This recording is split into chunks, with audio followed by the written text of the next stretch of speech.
My brother's fiancée badly assaulted me and left me injured. My brother texted, "Stay away from us." I replied, "Done." Then I withdrew my name as guarantor for their new house mortgage. Now their loan has been denied. My name is Danielle, I'm 32, and my brother's fiancée brutally assaulted me in my own kitchen while my brother just stood there and watched. Before I tell you how I used my signature to deny them the mortgage on their dream house and expose them in court, let me know where you're watching from in the comments. The first thing I remember is the cold. The tile of my kitchen floor was shockingly cold against my cheek. A sharp, coppery taste filled my mouth, blood. A dull, throbbing ache radiated from my ribs, making each breath a small, calculated agony. I blinked, trying to clear the haze from my vision, and saw him. My brother, Michael. He wasn't looking at me. He was looking past me, towards the front door, his face a mask of annoyance, as if my crumpled body on the floor was a minor inconvenience, a mess he didn't want to deal with. He stepped over my legs, careful not to let his expensive leather shoes touch my jeans, and walked out of my apartment. He didn't say a word. Not one. My phone, which had clattered to the floor during the scuffle, buzzed on the tiles beside my head. The screen lit up. It was a text from Michael. For words that shattered what was left of my heart into a million tiny pieces. Stay away from us. Tears of betrayal stung my eyes, a pain far sharper than the split in my lip. I lay there for a moment, the cold of the floor seeping into my bones, the silence of the apartment pressing in on me.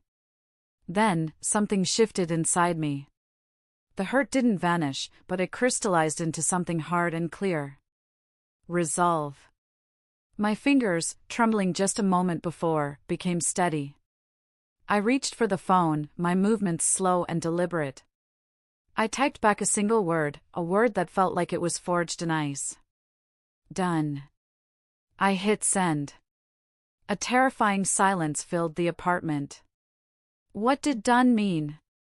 For them, it was a dismissal, a confirmation that their unwanted sister would disappear. For me, it was a promise. A promise that the Danielle they knew, the one who always forgave, who always picked up the pieces, was gone forever. To understand why this betrayal cut so deep, you have to understand my family. It was always the Michael show. I was the responsible one, the one with the stable career and the higher salary, but those were just facts. Background noise. Michael was the story. I remember one Christmas dinner a few years back. He announced he'd gotten a small raise at his entry-level job. My mother beamed, raising her glass as if he'd just won a Nobel Prize. To my son. Building his empire, she declared to the room. The whole family applauded. Later that evening, I quietly mentioned I'd just landed the biggest project of my career, a huge promotion that came with a significant pay increase and stock options. My mother just patted my hand, her eyes already scanning the room for Michael. "That's nice, dear," she said distractedly. "But don't work yourself too hard. You don't want to intimidate potential husbands. A woman's real treasure is her family." Michael just sat there, soaking in the praise, and didn't say a thing. He never did. It was the same story after our grandfather's funeral. The small inheritance he left was quietly funneled to help Michael with a down payment on a flashy new car he didn't need, while I was told I was doing well enough on my own. I wasn't a daughter to be invested in, I was the family's safety net, a resource to be tapped when needed. I remember another time, when we were teenagers. Michael had borrowed our dad's vintage watch without asking and lost it at a party. When my dad found out, Michael immediately pointed the finger at me. And I, stupidly, took the fall, working a miserable part-time job for months to pay for a replacement, just to keep the peace. That was my role, the peacemaker, the problem solver, the invisible pillar holding everything up. And then came Sarah. When Michael first brought her home, she was quiet, a little lost, all wide eyes and a sad story about her difficult past. I felt for her. I saw a kindred spirit, another woman trying to find her place in the world. When she was struggling to find a job and a place to live, I was the one who helped. I didn't just co-sign her first apartment lease, I sat with her for hours, helping her rewrite her resume. I even fronted her the security deposit and first month's rent, no questions asked, telling her to pay me back whenever she could. She cried and called me the sister she never had. I defended her to my friends when they whispered she seemed opportunistic, a little too good at playing the victim. She just needs a chance, I'd insisted. She's family now. I wanted to believe it. I wanted, for once, for my brother to have chosen someone who would add to our family, not just take from it. Lying on that kitchen floor, the memory of my own kindness felt like acid in my throat. I pushed myself up, each movement a fresh wave of pain. My reflection in the dark screen of the oven was a stranger's face, swollen and bruised. I called the only person I knew would believe me without question. My best friend since kindergarten, Jessica. Jess? I whispered, my voice cracking. Danny? What's wrong? You sound awful. The story tumbled out between sobs, the argument, which had started over something so stupid, something about the wedding plans. Sarah's sudden explosion of rage, her eyes turning black with a fury I'd never seen. The shove that sent me stumbling back against the counter, the punch that split my lip, and worst of all, Michael's chilling indifference as he just stood by the refrigerator, sipping a beer. Jessica didn't hesitate. There was no, "Are you sure?" or "Maybe you misunderstood." There was only a cold, hard fury in her voice that mirrored my own. "I'm on my way. Don't move. Don't touch anything. And you are calling the police, Danielle. You hear me? We are not letting this go. Not this time. This isn't a family squabble. This is a crime." Her immediate, unconditional support was the only thing holding me together. She was right. This wasn't just a fight. It was an assault. And Michael's text wasn't just a request for space. It was an abdication of his role as my brother. They had drawn a line in the sand. Now, it was my turn to draw mine. The next morning, every muscle in my body screamed in protest. A large, ugly bruise was blooming across my ribs, a painful purple and black galaxy. My lip was swollen to twice its normal size. But my mind was eerily calm, frighteningly clear. I sat down at my desk, ignoring the pain, and opened my laptop. I navigated to my bank's secure portal. And there it was, in crisp black and white, the document for the $750,000 mortgage on their dream house. The one with the white columns and the wraparound porch. The one they couldn't get without me. My excellent credit score, my spotless financial history, and my substantial salary were the only reasons the bank had approved such a massive loan for a couple with a spotty work history and mountains of credit card debt. I was the guarantor. My name was the foundation their entire dream was built on. Revoking the guarantee wasn't a simple click. It was a deliberate, multi-step process designed to prevent exactly this kind of emotional decision. A pop-up window appeared. "Are you sure you wish to proceed? This action may have significant legal and financial consequences." I clicked yes. I had to go through two-factor authentication, a code sent to my phone. I had to answer security questions about my first pet and my mother's maiden name, a bitter irony that wasn't lost on me. And finally, I had to electronically sign a legal document that explicitly warned me that withdrawing my guarantee would almost certainly result in the immediate cancellation of the loan agreement. I read every word. Then, with a steady hand that didn't betray the turmoil in my heart, I signed my name. A small, digital signature that detonated a bomb in the middle of their perfect, curated life. I spent the rest of the day in a daze, methodically documenting everything. I went to an urgent care clinic and got a full medical report, detailing my injuries. The doctor was kind but professional, noting the laceration on the inner lip and significant contusions to the rib cage consistent with blunt force trauma. I took high-resolution photos of my bruised face and ribs from every angle. The pain was a constant, throbbing reminder of what they had done, fueling my cold resolve. The call came the next afternoon.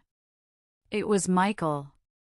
His voice was a frantic, high-pitched squeal I'd never heard before, the sound of a spoiled child having his favorite toy taken away. Danielle, what did you do? The bank just called. The loan was denied. They said the guarantor pulled out.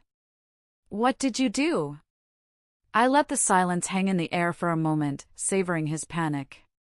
Then I spoke, my voice devoid of any emotion. I did what you asked, Michael. I'm staying away from you. That includes my name, my credit, and my finances. I hung up before he could respond. That evening, my apartment door shuddered with the force of their pounding. It wasn't a knock, it was an assault. I looked through the peephole.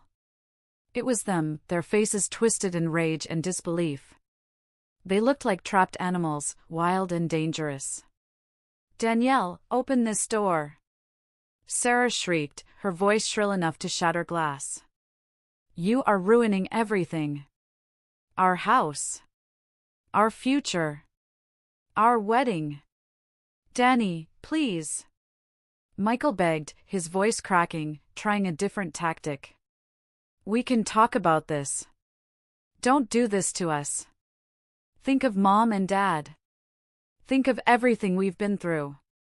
I just stood there, watching them through the small circle of glass. Their desperation gave me no satisfaction, only a profound sense of emptiness. They weren't sorry for what they did. They were sorry they got caught. They were sorry there were consequences. I calmly blocked their numbers on my phone, disabled my doorbell, and went back to my computer. I opened a new folder and named it Evidence for Court. The first files I saved were the photos of my injuries. The next few days were a special kind of hell. The physical pain began to subside, but the emotional assault escalated. It started, as it always did, with my mother. She called, her voice dripping with disappointment, not for what had happened to me, but for what I had done. Michael told me everything, she began, no preamble, no how are you feeling. How could you be so selfish, Danielle? After everything we've done for you. You're destroying your brother's happiness over a little disagreement. A little disagreement? I felt the air leave my lungs. Mom, she assaulted me. She punched me in the face. Michael stood there and watched. Oh, don't be so dramatic, she scoffed, her voice sharp. Sarah is under a lot of stress with the wedding and the new house. You probably provoked her. You know how you can be, with your opinions and your career. You make people uncomfortable. How I can be. The words hit me like a physical blow. I was the problem. I had always been the problem. I was too independent, too successful, too much. I wasn't the sweet, compliant daughter she wanted. I have to go, Mom, I said, my voice flat. I hung up the phone and the dam broke. I slid down the wall in my hallway and sobbed, ugly, gut-wrenching sobs for the family I wished I had, for the mother who would never protect me, for the little girl inside me who still, foolishly, craved her approval. Jessica found me like that an hour later, a crumpled heap on the floor. She just sat with me, holding my hand until the tears stopped. The next day, a call came from my Aunt Carol. Danielle, dear, she started, her voice syrupy with false concern. Your mother told me what happened. I'm so disappointed in you. Your brother is heartbroken. He might lose the house. You need to think about the family. That was the moment I understood. This wasn't just Michael and Sarah. It was an entire system, a family dynamic built on the foundation of my silence and my sacrifice. And I was done being the foundation. Just as I was starting to pull myself together, the final blow arrived. A certified letter. My hands shook as I opened it. It was a temporary restraining order.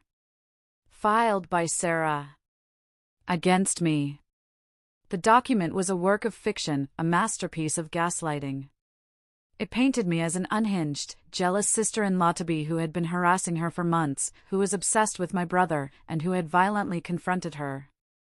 They were trying to flip the script, to legally brand me as the aggressor. For a moment, I felt a wave of pure despair. How could I fight this? It was their word, the word of the perfect, happy couple, against mine.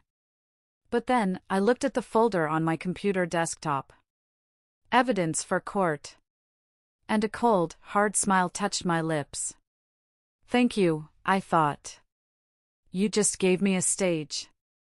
And I have the whole script. I immediately picked up the phone and called a lawyer Jessica had recommended, a shark of a woman who specialized in domestic disputes.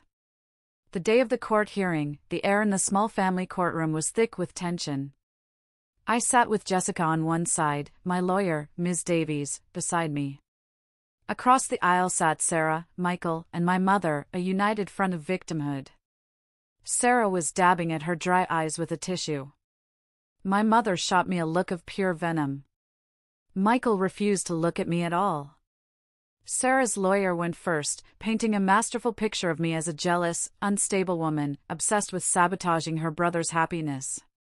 He spoke of my history of emotional outbursts and my unhealthy attachment to Michael. He twisted my success into a weapon, suggesting my high-pressure job made me erratic and aggressive. It was sickeningly effective. Then Michael took the stand. He looked small and pathetic. He spoke in a soft, trembling voice about how I'd always been difficult and prone to anger. He claimed I'd stormed into their lives, made unreasonable demands about the wedding, and that he'd had to protect his poor, fragile fiancée from my aggression. He was a phenomenal actor. I'll give him that. He even shed a tear, talking about how all he wanted was for his two favorite girls to get along. Then, it was my turn. Ms. Davies stood up. Your Honor, she said calmly, my client will not be testifying about her feelings or her opinions. She will not engage in the family drama you have just heard. She will be presenting facts. One by one, we laid them out. First, the high-resolution photographs of my face, the split lip, the bruising around my eye. Ms. Davies placed them on the projector. A collective gasp went through the small gallery. The judge studied them intently, her expression hardening. Next, the official medical report from the urgent care clinic, which Ms. Davies read aloud, her voice clear and steady, documenting injuries consistent with blunt force trauma. The room grew quiet. And then, the final piece. Your Honor, my lawyer said, her voice ringing with authority, we would like to present one final piece of evidence. It is security footage from the hallway outside my client's apartment, time-stamped on the night of the alleged incident. A screen was turned towards the judge. I could see the reflection in her glasses. The video was silent, but it was brutally, unequivocally clear. It showed me opening my door. It showed Sarah shouting, her face contorted with rage. It showed her lunging at me, shoving me back into the apartment with such force that I stumbled out of the camera's view. And then, it showed Michael, standing in the hallway for a moment, looking annoyed, before he turned his back and walked away. The silence in the courtroom was absolute. I watched their faces. Sarah's jaw went slack, the color draining from her face as if she'd seen a ghost. She looked like a deflating balloon. Michael looked like he'd been punched in the stomach, his mouth opening and closing like a fish. And my mother put a hand to her mouth, her eyes wide with horror. But it wasn't horror for me. It was the horror of seeing their perfect narrative, their carefully constructed lie, crumble into dust on a courtroom monitor for everyone to see. The judge's gavel came down with a crack that made everyone jump. Petition for a restraining order is denied, she said, her voice like ice. She looked directly at Sarah, her eyes blazing. And I would advise you, ma'am, that filing a false police report and perjury are serious crimes. As is assault. You are lucky Ms. Evans is not pressing charges today. This court is adjourned. It was over. The truth had won. As we filed out of the courtroom, Jessica hugged me tight. You did it, she whispered, her voice thick with emotion. You actually did it. My mother tried to approach me, her face a mess of confusion and shame. Danielle, I didn't know," he said. I just gave her a cold, empty look and walked right past her with Jessica, leaving her standing there, stammering, her words dissolving in the air. In the hallway, Michael blocked my path. His face was pale, his eyes pleading. "Danny," he started, his voice a hoarse whisper. "I'm so sorry.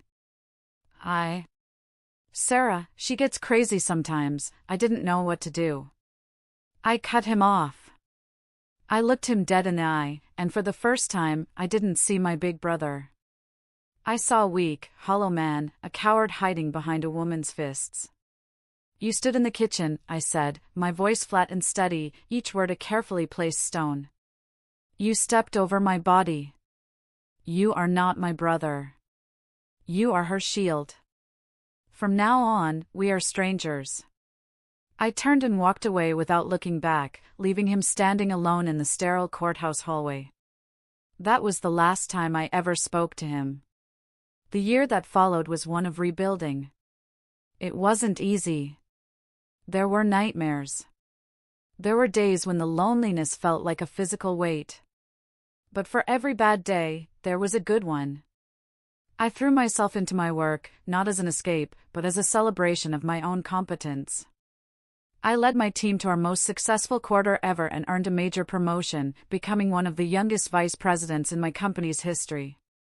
I also started taking a pottery class on Tuesday nights, something I'd always wanted to do but my family had dismissed as a messy waste of time. There was something profoundly healing about taking a formless, wet lump of clay and shaping it with my own two hands into something new, something beautiful, something useful. I was reshaping my own life, one spin of the wheel at a time. My chosen family rallied around me. Jessica was my rock. My friends, the ones who had seen Sarah for what she was all along, surrounded me with love and laughter. One night, I hosted a dinner party in my apartment. The room was filled with the sounds of my friends talking, laughing, enjoying the food I'd cooked. It was warm and bright and real. It was everything my family dinners were not. This was family. The one I had built, the one I had earned. A few months ago, a letter arrived. I recognized Michael's handwriting. My hand didn't even tremble. I held it for a long time, feeling nothing. No anger, no curiosity. Just a quiet stillness. Out of a detached sense of finality, I opened it. It was exactly what I expected. A rambling, self-pitying apology. He and Sarah had broken up, a messy divorce in the making. He was in counseling. He was working on himself. He was sorry. He wanted his sister back. I thought about all the years I had craved his approval, his protection. And I realized I didn't need it anymore. My peace was my own. My strength was my own. Forgiveness isn't a switch you flip. It's a bridge you build, stone by stone, and I had no interest in building a bridge back to a place that had only ever caused me pain. I tore the letter in half, then in quarters, and dropped the pieces into the recycling bin. Now, a year later, I'm standing on the balcony of my apartment. The sun is warm on my face. I'm watering a small, stubborn cactus I bought after the court case. When I bought it, it was just a spiky, green lump. This morning, I noticed something new. A small, brilliant pink flower had bloomed at its very top. I used to think strength was about not having scars. Now I know it's about what you grow from them. I survived. Not just the physical assault, but the deeper wound of family betrayal. And I learned that the most important home you can ever have is the one you build inside yourself. I took a deep breath of the fresh morning air. For the first time in a very long time, I felt completely and utterly free. The door behind me was open, ready for whatever came next. Thanks so much for listening to my story. It wasn't easy to share, but I hope it helps someone out there who feels trapped or unseen. My question for you is, have you ever had to make the difficult decision to cut a toxic family member out of your life? Let me know your story in the comments below. And if my story resonated with you, please give this video a like and subscribe for more. It really helps the channel out. After listening to today's story, perhaps it has raised some new questions in your mind, or maybe it has brought back some old memories. Every day on Reddit, new experiences and moments create fresh stories, and they connect all of us. Everyone has their own unique journey in life, and we all try to understand the world in our own way. These kinds of moments remind us that we are all human, sometimes happy, sometimes sad, and always learning something new. If you enjoyed this story, feel free to share it with your friends. Your thoughts and feedback are always valuable to us, as they motivate us to create even better content. Every story has its own unique angle, and our goal is to understand everyone's perspective and make our content diverse and relatable. Stories like these help us realize that life's journey is different for everyone, and by hearing other stories, we learn something new. You can also share your own stories with us. Your experiences are valuable to us as well, and if you enjoyed this video, please leave your feedback. We aim to create content that brightens your mind and gives you new ideas every time. If you've already seen this video before, your feedback is still important. With every piece of feedback, we can improve our content and bring a new perspective to our viewers. Today, what we saw was just a small part of the many stories shared on Reddit and across the world. It's a reminder of how we all try to understand life by sharing our experiences with each other. This video was only an example of how we try to connect with others through storytelling, learning about different sides of life. We hope to continue sharing such stories that help us all learn and grow together. Thank you for your time, and don't forget to keep an eye out for more stories coming soon. If you haven't already, please like and follow for more amazing content. Your support keeps us going, and we will strive to bring you more thought-provoking and heartwarming stories. Until next time, take care and stay curious. *.